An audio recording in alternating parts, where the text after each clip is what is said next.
Good evening, everyone. Welcome to a Beacon of Light broadcast tonight. Tonight we are with Cecilia Tement. Did I say that right? Yeah, perfect. Okay. Awesome. Because I know people say April Tribe, Jiwake. Yeah, totally. For I was going to sure. ask you that. I never know how to pronounce your last name. It's pronounced Juke, Juke, like a Oh, jukebox. Duke. Oh my I gosh, I never would have guessed that. know. Never in a million years, right? So we No. welcome Cecilia tonight, Cecilia Tement, and we've got a really great show for you tonight. You can see running down here on the ticker all the things that we're going to be talking about. So while we're getting everything started, we wanted to let you know where I'm broadcasting from, and I'm down here in Kyle, Texas. And Cecilia, where are you tonight? I am in Vaughan, Ontario, for anybody who knows where that is, but I'm actually from Richmond Hill, and I am sitting in the IKEA parking lot because we multitask in this place.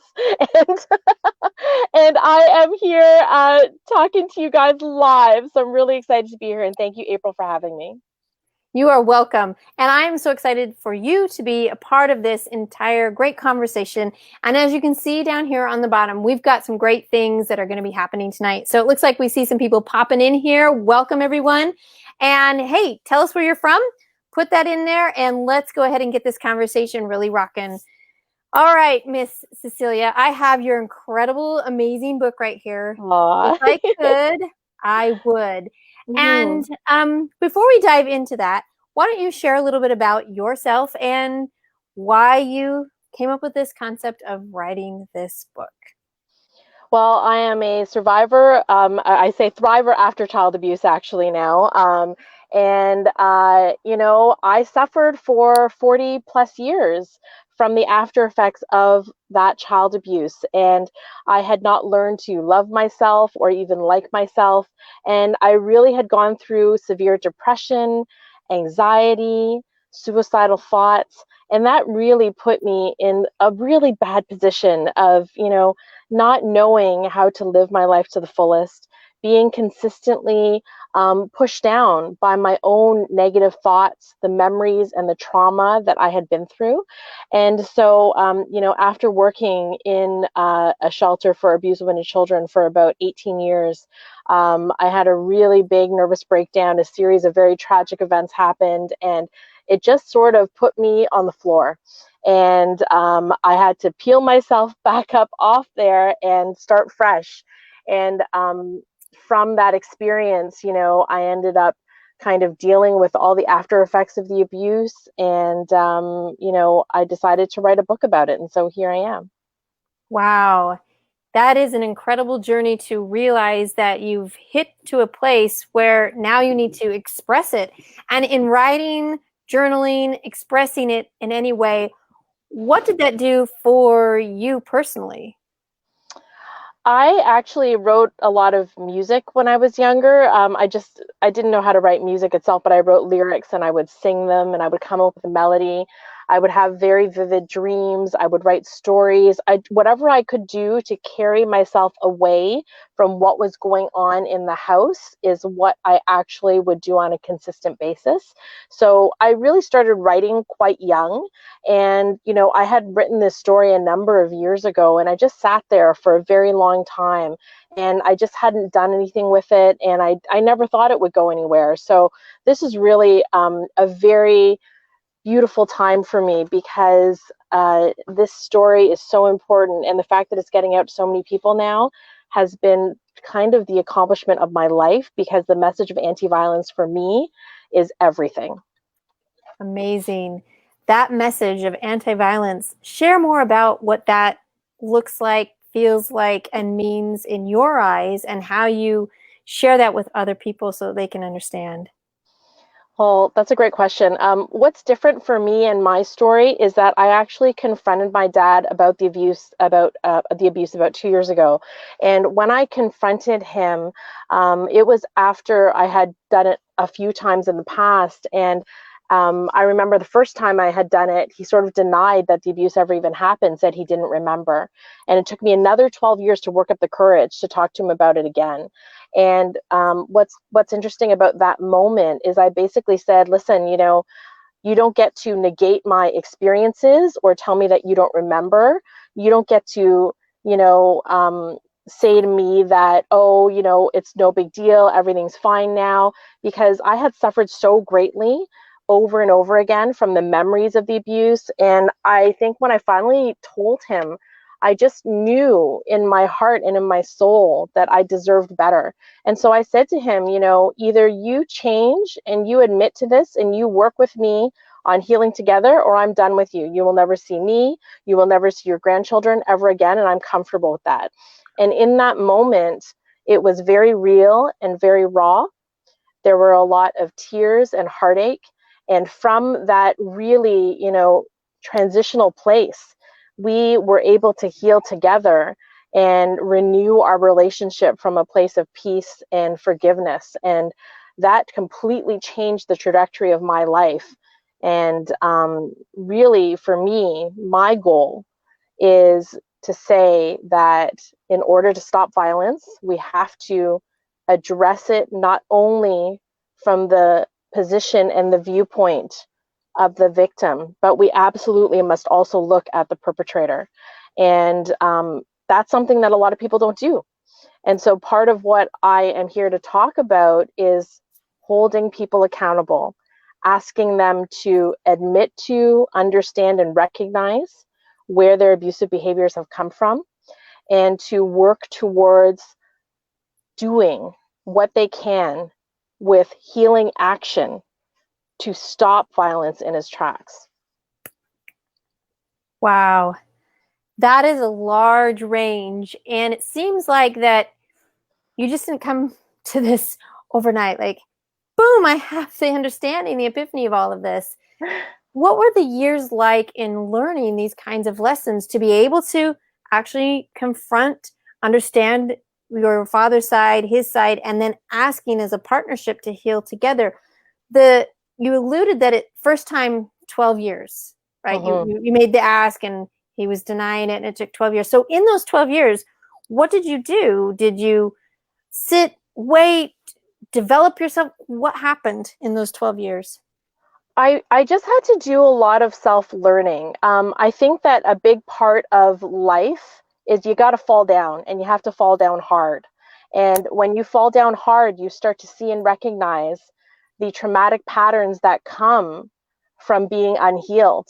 And I think a big part of my process was knowing that I couldn't develop self-love because I didn't love myself. And so in those 12 years, I really had to go through some awful experiences where I made a lot of mistakes, things that I had to really learn from and understand about myself in order to shift and change. And so I think for me, it really just came to a point where I cracked under the surface. I always kind of presented myself as being very confident and self-assured, but that wasn't real. And when I started to admit to what was really going on underneath the surface, that's when things started to really change for me, because I was able to say, hey, you know what? I'm not really this super happy go lucky person. I'm actually someone who's crumbling under the weight of the pain and the memories of the abuse. And so when I started to acknowledge that and admit it, that's when I said, listen, something else has got to change. And to be very honest with you, one of the really big purveying factors is the same day that I confronted my abusive dad, my best friend was killed by a drunk driver. And minutes before she was killed, she asked me, hey, what happened with your dad? And I talked to her every day about everything. And so when I found out she was gone, it just changed my whole perspective. And I thought, I cannot waste one more minute or one more second of my life sitting in pain without purpose. And I needed to heal. And if I was going to heal, I had to tell the truth. And so that's what led me to confront my father the second time. Wow. Well, everyone, that's big. Experiences that bring you to your knees, experiences that crack, experiences that cause such a dramatic shift and change in so many aspects of your life, that motivation, that understanding that you are down to literally two choices and that's it. Yet every day we have two choices. And when we start to make some of these, and like you experienced with mistakes and things that were happening, this first step is what John, he has commented. I want to throw this up here. He says that the first step is admitting it. And that starts this healing journey. And we know, those of us that have gone through this, it's a journey. There is no straight path, straight direct checklist, which was what I was looking for. I'm like, where's that? I'm good with goals. Where's that checklist? Let's go through it. You know, as a gymnast, as all these things, it's like just one skill on top of another. In the healing journey, there are definitely skills to learn. The approach, the way, and when those skills pop up will be determined on your experience, what you need at the time. But what we find is at the end of this journey, almost all of us could share similar skill sets that we've all learned. It's just, well, when did you learn that? Oh, really? Yeah, that was one of my last steps. That was like one of your first. Oh, interesting. So we all learn in a different kind of pattern, but yet the steps and the skills, they're there just in our own messy way. So it's definitely an interesting perspective. And like John says, it is a lifelong journey, as it should be, because we are always improving, growing, and we should have that lifetime to continue within a process. And one thing that is really exciting, it's similar to climbing a mountain where you get these highs, these lows, these plateaus. And when you reach that summit, it's not over because you don't live there. You don't live on top of the mountain. You have to go back down and share your experience with other people. So that's this lifelong journey. And on the way down, you might have more stories and more learns that you didn't know on the way up. So it's one thing to start, and then it's another thing to continue and keep going. So that's a really beautiful thing.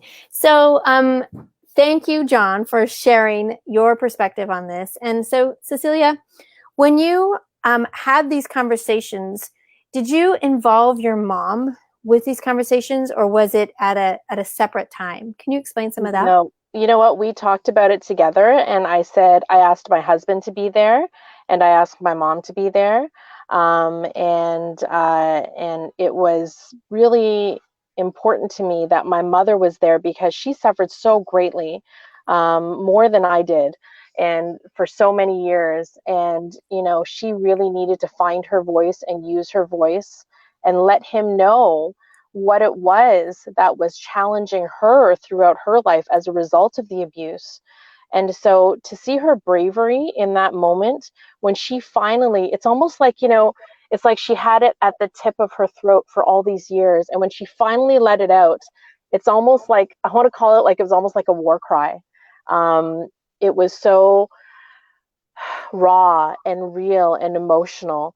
And for her to be able to say, hey, you know what, you hurt me. I'm angry with you. This was not okay. Those are the kinds of things she had never expressed before. She had always been the sacrificial lamb. She had always been someone who took a back seat and kind of squashed her feelings so that she could take care of me and my brother, especially when my dad left. And so all of those things just came rushing out and flooding through. And what I love more than anything is that she had the strength to say to him face to face, this was not okay. And when she did that, it's almost like it gave her wings. And I'm so proud of her because in that moment, I thought, this is what she's been waiting for her entire life, is to be able to speak words and have them heard and have them acknowledged. And that's something that she suffered with from childhood, that nobody listened to her, paid attention, gave her respect. She was abused from a very young age and into her marriage. And so, when my parents got divorced, she never really had that platform. And so now this was her big chance. And she's grown so much from that moment and that day. So it was really crucial for me that she was involved in the process. And it was life-changing. It really was. Wow. So right there, I think the connectability with all of this for me is this concept of family, is that within a family, whatever anyone's making any kind of mistakes, abuse, anything, the impact is on all. Even though the perspective, even though the experience might be different, maybe you weren't the one directly yelled at or hit, but the feeling, the tension, all of that within the home. So your mother now had a place to finally share and express. And I remember watching her on your book launch. And on that book launch, her power and her conviction, it looked like she had been saying these things for years almost. And I'm sure somewhere she had been saying it. And that is an amazing thing. So I'm wondering, you mentioned about your brother. What did your brother have to say about all of these things? So my brother actually has high functioning autism and has a dual diagnosis of high anxiety disorder as well. So for him, he was the most severely abused between all three of us. And I want to say that he was hit and yelled at hundreds of times, hundreds. And I think what I'm grateful for in a way is that even though he knew there was abuse, he sort of has almost a naivete about it because of his disability. And he only sees my father in a beautiful light. And I'm grateful for that because he deserves that. All of the suffering that he went through, it's kind of one of those things where it impacted him definitely without question, but he was able to, probably faster than even me and my mom, look past that and find the love between him and my father. And it took my dad a while. He had to figure himself out and figure out, how do I love a son who has a disability? And that was a very, very large mountain for him to climb. And I'm so happy that they're able to develop that relationship now, because it really is very true. But he suffered the most, 1000%. Wow. That hits home for me. Having 4 children on the autism spectrum, and 3 of which with my first husband have that autism. They saw the impact, and they took a lot of the beatings. They took a lot of the hits because it's a challenging disability in the first place, and it doesn't excuse anything. But when they're so upset and have no language to know how to express anything, and the noise and the things that happen, yeah, the backhand, the punch down, it happened. And like you said, the interesting part, my second son, who has the most severe autism, he is the same thing. They have this light, and they just have some type of an internal fountain of hope that just wells out. And I had many people tell me, you live with an angel. And I would hear that and think, yes, but at the same time, that just put something within my heart to think, and he knows what real love and forgiveness is, because he does it almost every time. Not in a way that is fake at all. It is the most authentic piece. And so thank you for sharing that part. I love Your that. I love what story. you said. That's so true. That's so true. And, this is the thing. And I think I can learn something from him, because authentic love is the only kind of real love. And when you are connected to the idea and the understanding that true forgiveness is the only way to freedom, then that just changes the whole trajectory of the way you operate in every day, like from day to day. And so I think that is a beautiful thing, to be able to have that unconditional love, to say, you may have done this, but I know where it comes from. I can acknowledge and see that, and know that my own self-worth does not have to be a reflection of your actions, right? The fact is, my father was beat on a regular basis, and that's what he was taught. So when he came to have his own children, his understanding was corporal punishment is the only way to discipline my kids. And so that was the example that he followed.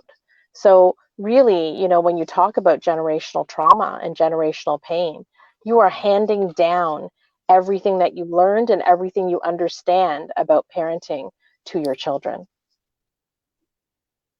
How do you break the cycle? I think that's where I was like, I must break the cycle, because I was seeing tendencies even in my own parenting, in my intimate relationships, where I would have outbursts and be very angry. And I started to see patterns in my own, behavior and reactions that said, hey, wait a minute, something is going on here that's deeper. I'm being you know, I'm being someone who I don't like, which is I was not owning my behavior and knowing that it was coming from the root of my pain. So when I figured that out, I was like, no, the buck has to stop with me. I have to stop the cycle of violence by saying, I am not going to be violent. I am not going to be abusive. And if for whatever reason I felt that I was being hurtful to anybody in any way, that's where I've got to say, hey, I've got my own accountability. I'm responsible for my behavior. I can choose something else. I can apologize. I can combine that apology with action, and I can change forever and for the better because I'm determined to live my life from a healed perspective. Living a life from a healed perspective is, I think, something really beautiful, and probably not, maybe it's not said in that phrase. And so will you repeat that again? That is beautiful. Yeah. Living my life from a healed perspective. It's the only way. I don't know any other way. Even if I make a choice that is not okay in the moment, that's rooted out of anger. That's why I say transforming anger into love. I take that same energy that I put into being angry and I say, what can I do to really transmute this into purpose and into loving, loving words and loving, loving action? And that way I always come from a place of peace and calm because that's all I want to know in my life. Like, frankly, honestly, April, I've had enough of the bad stuff. I've had enough of the abuse, and I know that I deserve better. So I'm going to create better for me and for my family and for the generations after me right here, right now. Look at that. Comes down to a choice. Mm-hmm. And as simple as that is, the tough part is being consistent in making that choice. Mm-hmm. And when we make the mistakes, because no one has any perfection here. So when we make the mistakes again, how do you forgive yourself to change? Does it take a long time? Does it take a few minutes? Like what happens when you see the mistake happen? What do you do right then? I always look at that and I say, where's the lesson here? Where did this come from? What is it that caused me to feel this way? And then I immediately go into the mode of, okay, now that I know where it's come from and I understand it, I'm going to look at it in a different light. That's where I talk about rewriting my past. I can say, you know what, this past moment is no longer going to have power over me in the same way. I'm going to reimagine it, knowing that I can change the outcome. And by changing the outcome in my mind, I change the outcome in the present. And with my actions and my words, I am able to actively apologize, effectively listen, and impact change by saying, no, I'm not going to let what happened before dictate my reaction. I'm going to have thoughtful response. And so, yes, I made a choice that didn't work out, but guess what? Because every moment is a choice, I can now make a different decision. And that decision can come from a place of total and absolute compassion, compassion for the other person and compassion for myself. Because just like anyone, I'm learning. I'm learning every day and every second of every day. And if I can take that learning and I can convert it into wisdom, then everything becomes a piece of information for my soul. And that builds my ability and my understanding to be the most loving person that I can be, no matter what. Beautiful. The decisions are there. The way this happens, it's really about taking the perspective, learning so much about our own self to know how to make the stop, how to make the change, and how to keep going when the mistakes happen. So what you expressed there was just beautiful. Lori says it's very powerful. This, the forgiving of ourselves, all of these things have such amazing impact for the children. I think all the time about something that I'm writing right now. I'm writing a thing about men of might, women of light, and children of right. And the rights of children are to grow up in a loving home. Not a perfect home, but a loving home. That's their right. because they have no choice of how they arrive and how they get there and who, oh, I picked you, I guess. Oh, I picked you. Okay, well, here I am. They have no choice in that. So That's they right. have a right for us as the adults to embrace, to love, to grow together, to fall down together, to stand back up together, but not to beat each other together. That's the part that it all stops. So thank you so much for being brave enough and showing this. And why I'm showing this book is that Cecilia has a beautiful opportunity now. She has been nominated for a top 10 nomination for the Author Elite Award, and which will be given out in October 23rd. So please vote for her.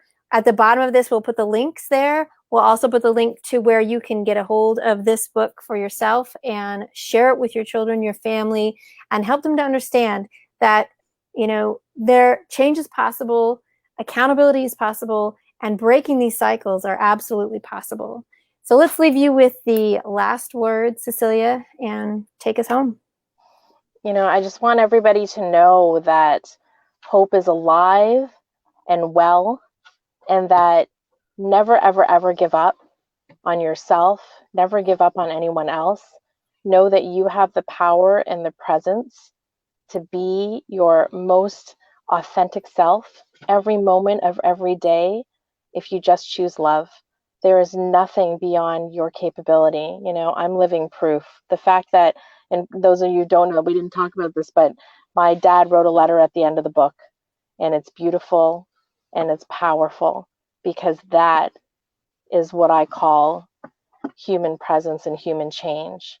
And when we can combine those efforts together, we can stop abuse, and we can help children to live in the light and with might and with love in their hearts. And you can show them that every single day, because you love yourself enough to make a better choice for them. Amen. Thank you so much, Cecilia. This has Thank been a you. beautiful evening, and I can feel something really special. So I hope all of you have felt that as well. So we'll put in the links below to go ahead and go vote for her, because the impact for so many families, for children, for generations, that's what a book like this can actually do. So thank you so much for being brave enough, for sharing it. Thank you. And now for living in your love. It's amazing. We'll see everybody. Thank you so much. Love you. Thanks, April. Bye.